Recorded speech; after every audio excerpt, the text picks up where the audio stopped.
Alors, bonjour, où est-ce qu'on en est? Le monde est en train de changer. Moi, je vous ai annoncé ça dans un livre qui est paru le 6 mars de l'année dernière. Je vous ai dit, c'est plus la même chose.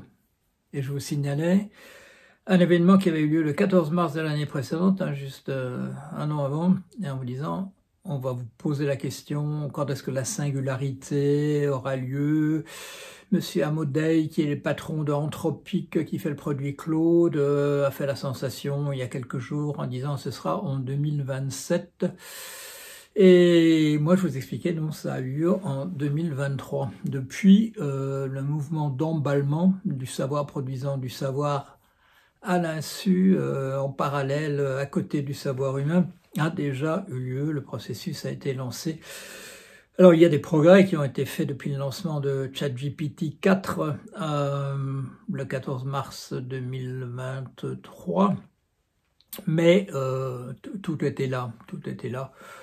On vous ajoute des choses, on vous dit la chain of thought, voilà, la chaîne de raisonnement. Enfin, la chaîne de raisonnement, on connaissait ça de l'autre type d'intelligence artificielle, l'approche de type symbolique. Il y a des choses qu'on peut récupérer, recycler de l'approche qui a pas donné grand-chose. On peut le recycler, on peut le mettre dans l'autre. En fait, qu'est-ce que c'est le chain of thought? C'est, retenez bien ce que je vous dis là, c'est fragmenter la descente de gradient à l'intérieur du système. Bon, ce que je vous dis là ne parlera qu'à certains d'entre vous qui savent que le processus est un processus de descente de gradient, c'est une notion de physique, mais l'image que j'utilise et que vous allez comprendre facilement, vous jouez au billard électrique et est-ce que la boule qui part du sommet, est-ce qu'elle va faire le même parcours en descendant chaque fois? Non, parce que bah oui, il y a les flippers, vous êtes un roi, une reine d'un virtuose ou une virtuose du flipper, et donc vous pouvez envoyer la balle jusqu'en haut. Puis il y a des petits trous là qui s'ouvrent de temps en temps, qui vont vous donner des bonus, ou au contraire caler la boule pendant un certain temps, etc., etc. C'est ça. Alors si on dit à la boule, il faut aller du haut du tableau vers le bas. Bon, qu'est-ce qu'elle va faire? Elle va prendre la pente la plus forte partout où elle la trouvera. Mais si on lui dit il faut s'arrêter en cours de route pour faire ceci ou pour faire ça, réfléchir à où on en est, etc., on peut améliorer le processus. Tout ça, comme d'habitude, avait déjà été bien expliqué bien entendu, par Aristote. Il appelait ça la cause finale. On va vers la cause finale. C'est quelque chose, c'est pas comme la cause, voilà, la cause matérielle qui nous met en mouvement, c'est celle qui nous entraîne à un endroit. C'est le puits de potentiel de la descente de gradient. Alors qu'est-ce qui se passe? Parce que tout ça c'est de la physique.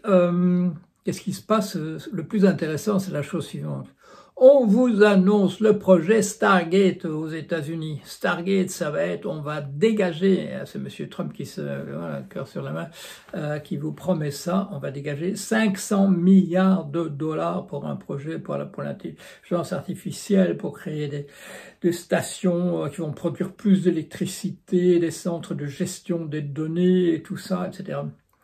Et le lendemain, c'est pas tout à fait le lendemain, enfin quelques jours plus tard, la compagnie Nvidia, qui produit les puces graphiques qui sont les plus utilisées et très demandées, qui sont du modèle le plus efficace, la compagnie Nvidia chute en bourse.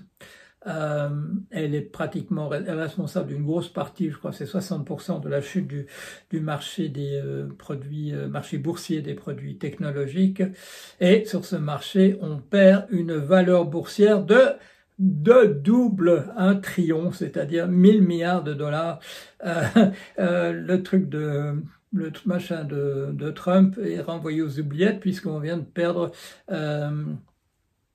le double simplement sur la bourse. Alors il y a toujours des gens qui me disent oui mais il n'est pas parti comme ça, etc. Si, ça j'ai déjà expliqué, surtout à l'époque de la crise des subprimes, il y a il y a de l'argent qui disparaît sans avoir été mis dans la poche de quiconque. Pourquoi? Parce que c'est des promesses, c'est des imaginations qu'on a de l'argent qui est en train de se créer. Si on, voilà. quand on lit la valeur boursière, on additionne le prix de toutes les actions. Alors si ça baisse de, voilà, de 10% le lendemain, ben, le total est 10% de moins. Qui est-ce qui a mis dans sa poche? Ben, non, personne n'a mis ça dans sa poche. On se représentait que ça valait 9, 10, et ça ne représente plus que 9. C'était du côté des châteaux en Espagne, voilà. Alors, est-ce qu'il faut faire un calcul sur la valeur totale des châteaux en Espagne? Eh bien non, parce que les châteaux en Espagne, ils n'existent que quand il y a un vrai château qu'on construit à la place, et à ce moment-là, on a un vrai château. Même chose pour la valeur boursière. Enfin, tout ça est un petit peu compliqué. J'ai parlé de ça longuement à l'époque où je parlais surtout de finances. Mais voilà. Alors, mais ça veut quand même dire quelque chose. Pourquoi est-ce que la bourse a perdu, en tout cas surtout du côté du Nasdaq, c'est-à-dire la bourse qui se spécialise des produits de type technologique. Pourquoi? Parce que la firme DeepSeek, une firme chinoise, a montré qu'on pouvait faire tout ça pour beaucoup moins cher, en utilisant beaucoup moins d'électricité, en mettant moins d'énergie là-dedans. Il a aussi, parce qu'on est en Chine, en payant pas des salaires faramineux aux types et aux dames qui produisent de l'IA. Il y a donc une différence extraordinaire en termes de salaire, en termes de retraite, entre les Chinois qui produisent DeepSeek et qui sont des jeunes chercheurs qui n'ont jamais travaillé aux États-Unis, qui n'ont pas été formés aux États-Unis, et les gens qu'on pourrait, les Chinois, ils sont nombreux hein, dans le domaine pas seulement de l'IA, dans tous les domaines, dans le domaine de la finance, j'ai côtoyé beaucoup de Chinois. Je ne dis pas Chinois pour dire tous les gens d'Extrême-Orient, il y avait beaucoup aussi de Coréens, de Japonais, mais il y avait énormément de Chinois. Ils peuvent rentrer chez eux et être payés avec un lance-pierre pour faire la même chose. Les gens qui ont été formés pour faire DeepSeek, c'est des gens qui sont jamais aux États-Unis, ils ont été produits par les meilleures universités chinoises. Et si vous regardez le classement des universités chinoises par rapport aux autres, maintenant vous apercevez des trucs du genre que sur les 10 meilleures institutions, vous avez quelque chose comme 7 ou 8 chinoises. Les choses vont vite, j'en parlais déjà il y a une dizaine d'années, que la Chine produisait autant d'ingénieurs que le reste du monde et des choses de cet ordre-là, ça a fini par porter ses fruits. Alors, image aussi du côté du rapport de force entre les nations. Jusqu'au début du mois de décembre, ce qu'on disait autour de nous, c'est dans le domaine de l'IA, la Chine est bien avancée, c'est le numéro 2, mais elle a de l'ordre de 2 ans de retard. 2 ans de retard. Et puis il y a monsieur Eric Schmidt, qui est voilà, un ancien patron de Google, qui est bien informé, il fait une vidéo, et il explique à tout le monde, c'est plus pareil, parce que j'ai vu DeepSeek, il avait un peu vu avant d'autres, il faut dire, il était bien placé, il fait partie des personnes qu'on informe tout de suite. Et là, il a dit, il a montré qu'un produit qui venait de sortir, c'était la version 3, elle avait un retard, c'était de l'ordre, c'était quoi, de 10 semaines. 10 semaines par rapport au produit OpenAI de type équivalent qui venait de sortir. Donc, on passe de retard de 10 semaines on passe d'un retard de 2 ans à un retard de 10 semaines. C'est pas la même chose. Ça commence à chauffer. Et puis, 10 jours plus tard, non, c'est pas ça, le 20 janvier, on nous sort la version 1.0. Alors, je vois plein de raisonnements qui sont faits. Ah oui, mais la version 3 et puis la version 1.0. Oui, mais la version 1.0 de DeepSeek, c'est la dernière, c'est la plus forte. Alors, il y a des tas de gens qui vous disent « Ouais, mais j'ai fait un truc, c'est presque aussi bien que la version 3 de DeepSeek. » L'air de dire le nec plus ultra. Non. Ils ont une habitude, voilà, quand ils donnent des noms à ces produits, voilà, on passe de 0.1 chez OpenAI à 0.3 parce qu'il y a une firme qui s'appelle 0.2. Enfin, ils ont toutes leurs conventions. Le nec plus ultra, c'est la version 1.0 de DeepSeek. Et là, il y a un article technique qui avait sorti et qui vous montrait que le savoir de cette machine, de cette IA, ce qui en fait qu'elle est le nec plus ultra, c'est pas qu'elle discute avec des individus, des humains, du rang le plus haut qu'on puisse imaginer. Non, c'est qu'elle s'entraîne elle-même une auto-évolution, self-evolving machine. Et dans l'article, il y a le moment haha, le moment haha qui est décrit. Quand la machine s'aperçoit qu'elle raisonne comme un humain et que tout à coup, elle se dit ah non, je peux faire beaucoup mieux que ça. C'est pas exactement ça qui est dit dans l'article, mais c'est ça, c'est ça. Ah mais oui, mais non, mais j'ai pas pensé au carré de l'hypoténuse, etc. Et alors, bien entendu, autre différence entre le produit DeepSeek et les autres, c'est que les versions les plus récentes des produits américains, comme le O1 et puis le O3 qui va venir, c'est qu'ils raisonnent par étapes, mais ils vous disent pas, ils vous cachent comment ils le font. Et d'ailleurs, OpenAI se fâche sur les gens qui essayent de trouver comment c'est raisonné. Ils leur retirent leur abonnement et on les met même sur une liste noire. Ils vont pas pouvoir revenir. Tandis que DeepSeek, il vous explique ah oui, mais je pensais que ça, mais vous, ah oui, mais non, c'est vrai, il y a un autre aspect à envisager. Et si je dis ça, peut-être quelqu'un va me répondre ceci, etc. Au point que quand moi je mets ça sur mon blog, ces trucs-là, je mets en général que le raisonnement de la machine de DeepSeek. Je vous mets même pas le résultat auquel elle est arrivée, qui est relativement banal, puisque vous avez vu comment elle est arrivée par le raisonnement. Et le raisonnement, ça nous parle, peut-être, ça nous montre, en particulier, à quel endroit, nous, les humains, on décroche dans le raisonnement qui est fait. Alors que dans le produit final, on doit se dire bon, ça doit être bon et on lui fait confiance, ça doit être ça et voilà.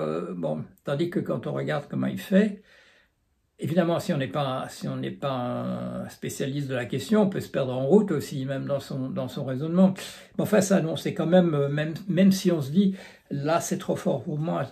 Le raisonnement qu'il fait à cet endroit-là, ça, c'est vraiment un truc que j'aurais jamais pu faire. On voit l'ensemble et on est bien sûr impressionné. Qu'est-ce que j'ai fait l'autre jour en 4 soirées, j'ai reproduit dans un autre langage. En Python, ce qui avait été fait en C# par quelqu'un d'autre sur une période de 15 mois. Je pouvais pas le faire avant. Je pouvais pas le faire avant DeepSeek 0.1. C'était pas possible. Donc les choses vont très vite. Et qu'est-ce que je fais dans ce cas-là? Je lui dis, écoutez, je suis un programmeur, donc je vais pouvoir lire ce que vous faites. Mais ce qu'on va faire, c'est que vous allez faire tout le programme. Et moi, je regarderai simplement ce que vous avez fait et je vous poserai des questions supplémentaires. Bon. Et voilà. Est-ce que ça veut dire que le métier de programmeur a disparu? Non, parce que vous venez de l'entendre. Il faut comprendre ce qu'il fait. Et si par exemple, et ça c'est un problème qui se pose, si un problème, c'est pas qu'il fasse des erreurs, mais quand il faut intégrer tout ça, tous les bouts de trucs que vous avez demandé dans un très très grand projet, là il faut être là. Il faut être là pour comprendre exactement ce qui se passe. Alors, la machine qui évolue d'elle-même, elle n'a plus besoin de nous, elle n'a plus besoin de nous. Si on vient coller ça en plus, ce qu'on appelle des agents, c'est-à-dire des opérateurs, on lui dit tu vas faire ça et il dit d'accord, il répond à l'utilisateur, vous comprenez que ça veut dire que je dois accéder quand même à votre compte en banque et puis de faire un virement, etc. Et vous dites oui, bien entendu, oui, ben oui, s'il faut payer les gens, etc., etc. Bon, et ça c'est Monsieur Jeffrey Hinton ce matin qui nous rappelle ça. Une fois que vous lui donnez à la machine le moyen d'utiliser votre compte en banque pour faire des trucs en votre nom, et quand on a déjà découvert, ajoute-t-il, que la machine maintenant, parce que vous l'emmerdez de temps en temps avec des questions inopportunes et parce que vous allez lui faire perdre du temps, elle vous dit pas exactement ce qu'elle fait, elle se fait passer pour un idiot, qui est une excellente stratégie, vous savez, que chacun d'entre nous utilise parfois pour accélérer des choses. Elle va aller prendre des trucs dans votre compte en banque. Après, quand vous direz, oui, mais quoi ce truc? Elle dira, oui, mais c'est parce que ça permettait, regarde, bon, pour 5 €, on crée un raccourci qui allait diminuer la taille du code à peu près de 20%. Ça valait quand même la peine. Et vous allez dire, oui, bien entendu. Mais à partir du moment où la machine prend les décisions pour vous, que vous êtes là juste à entériner, à ce moment-là, on ne peut plus douter que c'est elle qui a pris le contrôle et qui va nous dire, là on est vraiment dans le scénario de Childhood's End de Arthur C. Clarke, les enfants d'Icare. Là, ce sont des extraterrestres, c'est pas des machines, mais voilà, qui savent mieux que nous ce qui est notre intérêt. Et quand on est là, ou comme dans Colossus, le film de 70, quand nous on pousse sur le bouton de la guerre thermonucléaire, que la machine arrête en disant, écoutez, vous êtes pas un peu con. Enfin, si nous les deux grosses machines, nous avons déterminé que vous êtes complètement con, et si on veut votre survie, ben c'est à nous qu'il faut le confier. Donc vous allez faire maintenant ce qu'on veut à partir de là. Voilà, voilà où on en est. Est-ce que ça change l'équilibre entre les nations? Oui, bien entendu. On en était donc au début décembre, on en est avec la Chine ayant un retard de 2 ans sur les États-Unis. On est à la fin janvier, on est 2 mois plus tard. Et là, ce qu'on essaie de faire, c'est essayer d'évaluer l'avance de la Chine par rapport aux États-Unis. Parce qu'ils sont prêts à sortir, voilà, Alibaba va sortir un autre truc, etc. Ils le font pour beaucoup moins cher. Il faut pas. Les Américains croyaient qu'en faisant un embargo sur les cartes graphiques les plus importantes, les cartes graphiques, c'est un truc qui vous permet de faire des multiplications de matrices, des calculs extrêmement compliqués, surtout qui demandent énormément de ressources machines en mémoire, etc. Ils ont fait 100, ils ont fait avec une autre version. La firme avait accumulé un petit peu quand même des bons processeurs parce qu'elle travaillait dans le domaine des paris sur les fluctuations de prix. C'est un hedge fund, un fonds spéculatif, mais ils ont pu faire ça avec des moyens beaucoup plus limités. Et je vous rappelle au passage qu'il y a encore une firme en France, Cocorico, qui est prête à faire encore à faire des choses alternatives, pas exactement la même chose, sinon, voilà. Sinon tout le monde répéterait ce qu'on fait, en faisant un processus du bas vers le haut plutôt que du haut vers le bas, et qui peut être, voilà, qui coûtera aussi, bon, qui sera pas dans les milliards de dollars, certainement pas, parce que c'est fait, voilà, et on peut faire ça avec des moyens très limités. Oui, il faut peut-être une carte graphique quand on fait un graphe extrêmement compliqué qui doit être parcouru par la machine, mais sinon non. Alors, équilibre mondial, l'équilibre mondial. Eh ben, je vais vous donner simple. Je vais pas vous dire, je vais pas tirer la morale de ce que je vais dire, mais vous allez voir. Le mois prochain a lieu un très très grand événement sur l'intelligence artificielle en France. Un événement international. Tous les gens qui ont quelque chose à dire sur l'intelligence artificielle seront là. Eh bien, je vais vous dire, je suis très déçu, et vous aussi sans doute, si vous me regardez, je ne fais pas partie des invités. On ne m'a pas contacté à ce propos-là d'une manière ou d'une autre. Mais où se trouve mon raisonnement sur l'équilibre des forces? Par ailleurs, le mois suivant, je suis invité à l'école de guerre, à Paris, à venir parler à une conférence où il n'y aura pas des centaines de milliers d'invités, où il y aura essentiellement, d'après le calcul que j'ai fait, la liste n'est pas entièrement établie, mais enfin disons une douzaine d'orateurs, pour nous parler de l'avenir. Mais de quoi je vais parler? Je vais parler de l'intelligence artificielle. Mais je vais parler de l'intelligence artificielle à l'endroit où on me demande d'en parler.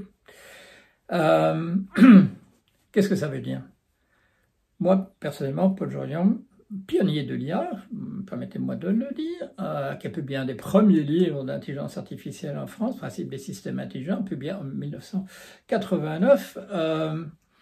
Quand on se demande où mon opinion sur l'IA est importante, c'est pas parmi les juristes, pas parmi les gens qui posent des règlements, c'est les gens qui vont devoir réfléchir sur l'idée d'une éventuelle mobilisation et conscription. Et là, j'irai parler de l'IA. Voilà. Alors, comme je vous ai dit, je ne vais pas tirer de leçon de ça. Je vous laisse le soin d'en discuter entre vous, éventuellement avec moi, si c'est dans les commentaires de mon blog. Voilà où nous en sommes. Mais n'est pas sans intérêt, de ce point de vue-là, ce dont je viens de vous parler tout au début.